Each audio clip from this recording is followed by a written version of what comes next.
Eu nunca imaginei que ia chegar àquele ponto. Não é uma daquelas histórias que a gente vê na TV, com o cara no fundo do poço, sujo, sem dentes, pedindo esmola. Não, eu ainda tinha meu carro, meu apartamento, meu emprego. Só que quando você acorda às 5 da manhã com o coração acelerado, suando frio, e a primeira coisa que pensa é em como arrumar mais uma pedra antes do sol nascer, você já sabe que alguma coisa tá muito errada. Começou com uma farra.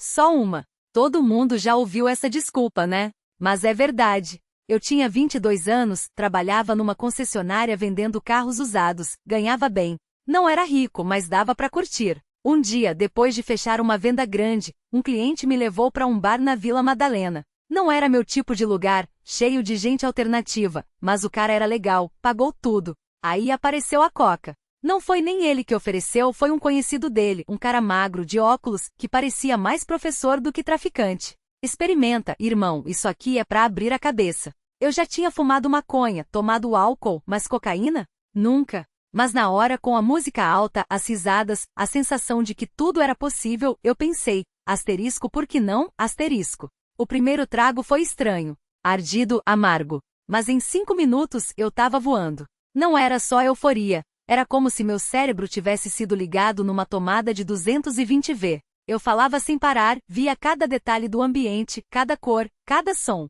O cliente ria, virou homem agora, hein? Eu ri junto, mas por dentro pensei, asterisco, isso aqui é perigoso.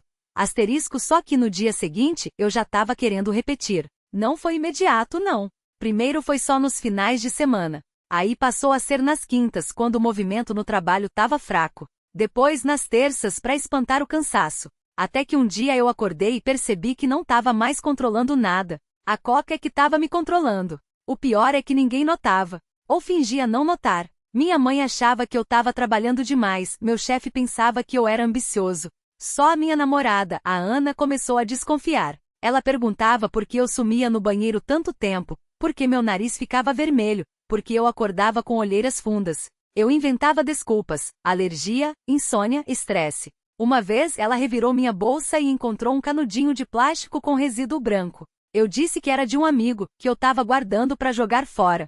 Ela chorou, mas acreditou. Ou quis acreditar. Foi quando eu comecei a mentir pra todo mundo. Pra mim mesmo, principalmente. Eu paro quando quiser. Só mais uma vez. Amanhã eu dou um tempo. Mas amanhã nunca chegava. E o dinheiro começou a sumir. No começo, eram trocados aqui e ali. Depois, notas de 50, 100. Eu vendia coisas. Um relógio que ganhei do meu pai. Um videogame que comprei à prestação. Uma vez, roubei R$ 2.000 do caixa da concessionária. O chefe achou que tinha sido um cliente, mas eu sabia. E a culpa não durava nem até o final do dia, porque assim que cheirava, tudo desaparecia. Até a culpa. Até que veio o dia em que eu acordei no chão do meu apartamento, com a boca seca, as mãos tremendo, e um papelzinho amassado na mesa. Asterisco, você precisa de ajuda. Liga pra mim. Tio Carlos. Asterisco, o tio Carlos era irmão da minha mãe, um cara que eu via uma vez por ano, no máximo. Ele era da Congrega, a Congrega Cristã no Brasil. Sempre quieto, sempre com a Bíblia na mão. Eu nunca tinha dado muita bola pra ele, mas naquele momento, com o corpo doendo, a cabeça latejando, e a certeza de que eu não ia aguentar mais um dia daquele jeito, eu peguei o telefone. Ele atendeu no primeiro toque. Não perguntou nada, não julgou. Só disse, tô te esperando na igreja amanhã, às 8 da noite. Não vem assim não, toma um banho, come alguma coisa. Eu ri sem graça. Tio, eu não sei se eu consigo. Ele cortou, você consegue. E se não vier, eu vou aí te buscar. Desligou. Fui.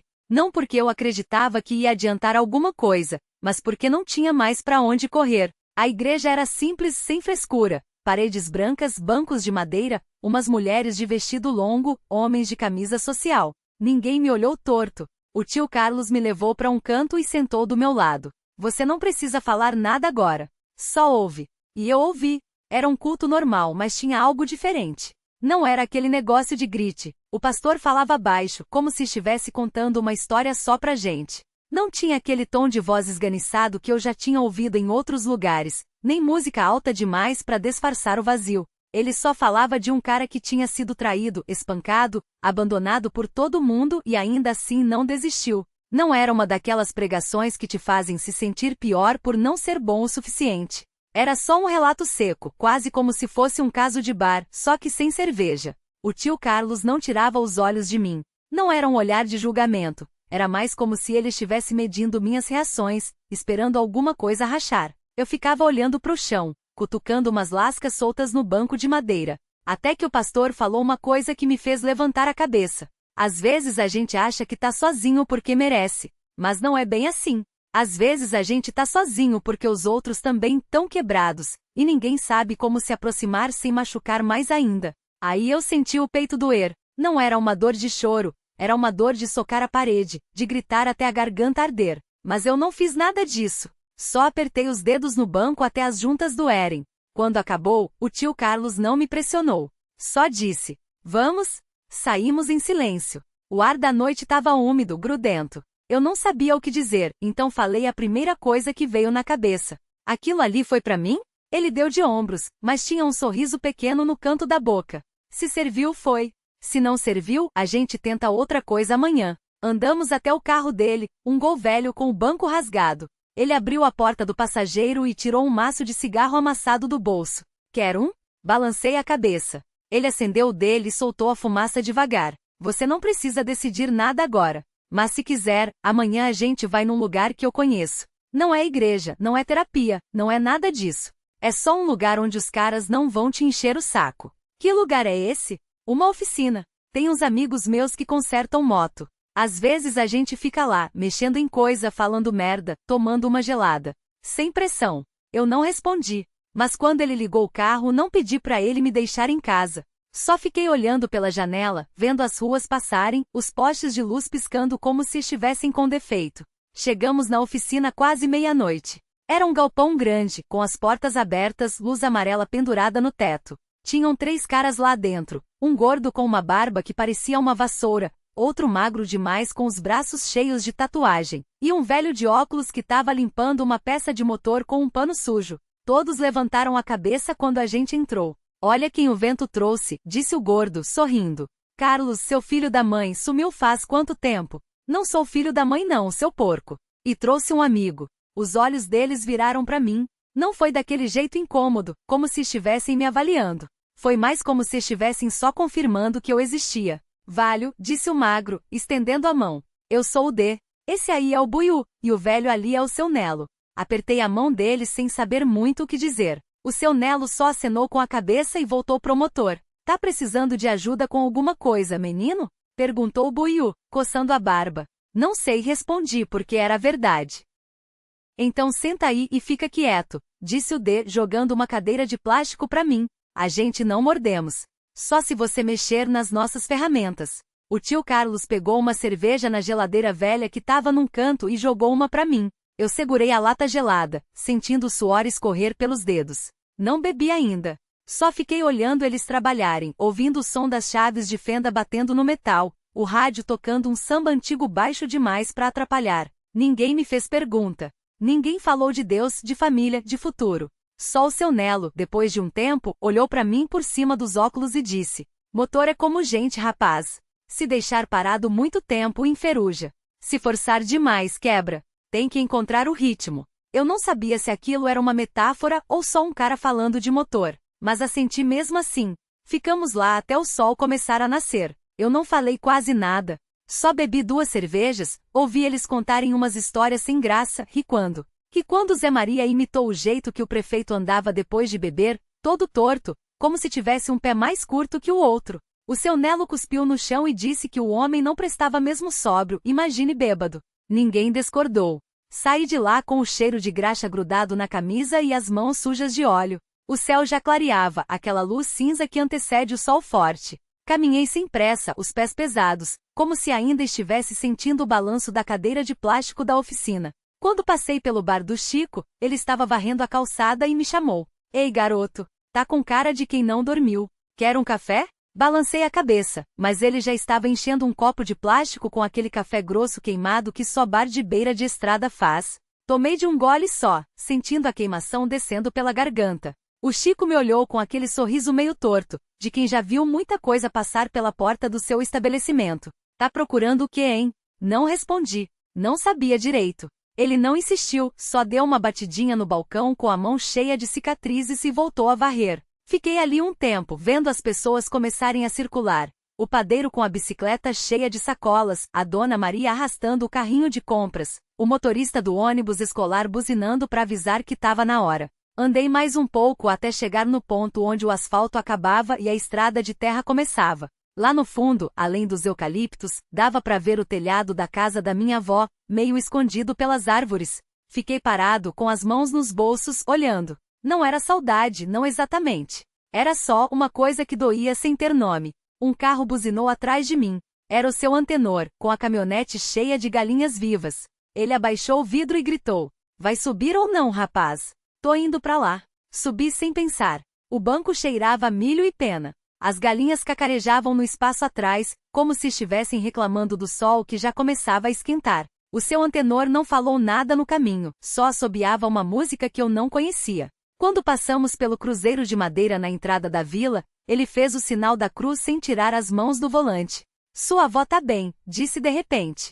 "Ontem ainda estava no quintal colhendo hortelã para fazer chá." Agradeci com um aceno, mas não perguntei mais nada. Ele parou a caminhonete na frente do portão de arame, que rangia igual sempre. As galinhas se agitaram quando ele freou brusco. "Se quiser, leva umas para ela. Tô com sobra." Peguei duas pelo pescoço, sentindo o calor dos corpos delas nas mãos. Elas se debateram um pouco, mas logo se acalmaram. O seu Antenor já tinha ido embora quando empurrei o portão. O quintal estava igual, o pé de jabuticaba cheio de frutas verdes, o tanque de lavar roupa com a tampa de madeira meio podre, a rede estendida entre as colunas da varanda. Só o cheiro era diferente. Antes, quando eu morava aqui, o ar cheirava a terra molhada e lenha queimando. Agora tinha um cheiro de mato seco, de coisa parada. Deixei as galinhas soltas perto do galinheiro e bati na porta da cozinha. Ninguém respondeu. Empurrei devagar, o trilho rangendo. Lá dentro, a mesa estava postada com um prato de farofa e um copo de leite coalhado. No fogão, a chaleira ainda estava quente. "Vó?" chamei. O som da minha voz soou estranho naquele espaço. Demorou, mas ouvi passos arrastados vindo do quarto. Quando ela apareceu na porta, mais baixa do que eu lembrava, com o cabelo branco presilhado num coque desfeito, senti algo apertar no peito. Pensando que fosse o galo, disse, coçando o braço: "Que horas são?" "Cedo ainda." Ela olhou para mim como se estivesse tentando lembrar de algo, mas não insistiu. Só virou e foi até a mesa, sentando com um suspiro. "Tá com fome? A farofa é de ontem, mas ainda tá boa." Sentei do outro lado, sem saber direito o que dizer. Ela serviu um pouco no meu prato sem esperar resposta. Comemos em silêncio, só o barulho dos talheres batendo na louça e o relógio de parede marcando segundos. "Você emagreceu", falou depois de um tempo. "Ou tá mais alto?" "Um pouco das duas coisas, acho." Ela sentiu, como se isso explicasse tudo. O café estava frio, mas bebi mesmo assim. O gosto amargo grudou na língua, e eu me peguei olhando para as mãos dela, os dedos grossos, as unhas curtas, a cicatriz fina no polegar esquerdo que eu não lembrava de onde vinha. Talvez de quando cortava cana, ou de alguma briga antiga com a faca na cozinha. Não perguntei. "Acho que vou dar uma volta", falei, empurrando a cadeira para trás.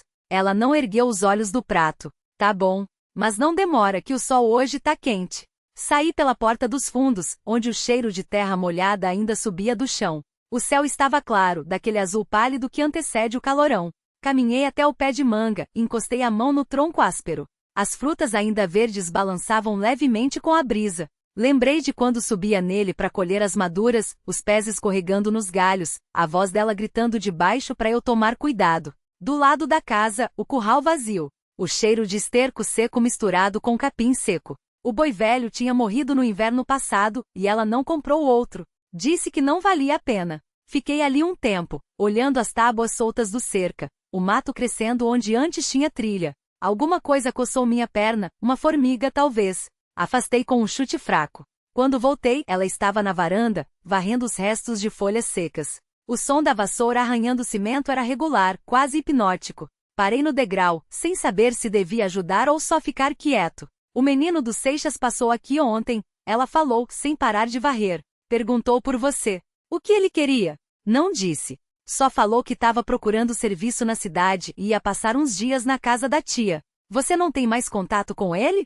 Balancei a cabeça. O Seixas era um dos últimos que ainda morava por perto. Os outros tinham ido embora há anos, uns para São Paulo, outros para Goiânia, alguns nem sabíamos onde. Ficou só a gente, os velhos teimosos e as casas caindo aos pedaços. Ele tava com uma mochila grande, ela continuou. Parecia que ia longe. Não respondi. O sol já queimava a nuca, e eu senti o suor escorrendo pelas costas. Dentro de casa, o rádio ligado baixo, um noticiário falando de coisa que não prestava atenção. Ela terminou de varrer, apoiou a vassoura na parede e enxugou a testa com o antebraço. Vou lavar essa louça, disse. Se quiser, pode ir lá no quarto do fundo. A cama ainda tá feita. Não perguntei por quê. Sabia que era a cama que ela arrumava quando algum parentesco aparecia de surpresa, ou quando ela mesma não aguentava mais dormir sozinha no quarto da frente. Subi o corredor, os pisos rangendo baixo. O cheiro de naftalina e pano úmido. Abri a janela, mas não entrou vento, só mais calor. Deitei de costas, olhando pro teto descascado. Uma mancha de umidade no canto, em formato de mapa que não lembrava lugar nenhum. Fechei os olhos. Ouvi a água correndo na pia, o barulho dos pratos sendo empilhados. Depois, o silêncio. Não sei quanto tempo ficou assim. Quando abri os olhos de novo, a luz tinha mudado. Alguém batia na porta da frente, um toque curto, como se tivesse medo de incomodar. Já vou, ela gritou da cozinha. Levantei, passei a mão no rosto. Na sala, pela fresta da porta, vi a sombra de um homem baixo, chapéu na mão. Não era o Seixas. Não reconheci a voz quando ele falou, mas ela respondeu rápido, como se já soubesse o que ele ia dizer. Fiquei parado, esperando. O chão parecia mais quente de repente. Ouvi passos se aproximando, e então ela apareceu no corredor, com um papel na mão. É pra você que falou, estendendo. Peguei. Era um bilhete rasgado de caderno, com letra apertada. Asterisco: se for pra cidade, passa no bar do Zé. Tem umas coisa pra gente conversar. Não fala pra ninguém. Asterisco. Assinado só com asterisco T asterisco. Não precisava mais que isso. Passei o polegar sobre o papel, sentindo o sulco da caneta. O asterisco T asterisco podia ser o Tião, o Tonho, até o Theo, mas só um deles me procuraria assim, sem aviso. Quem era? Perguntei, guardando o bilhete no bolso. Ela encolheu os ombros, já virando as costas. Um cara que veio buscar encomenda. Não perguntei nome. Mentirosas sempre olham pro lado quando falam. Essa olhava pro teto, como se a resposta estivesse na mancha de umidade no gesso. Vou sair, avisei. Ela não respondeu. Na rua, o sol queimava as pedras. O bar do Zé ficava 3 quadras abaixo, mas eu sabia que não era para chegar cedo. Coisas assim se resolvem no fim da tarde, quando a sombra dos postes já estica até o meio-fio.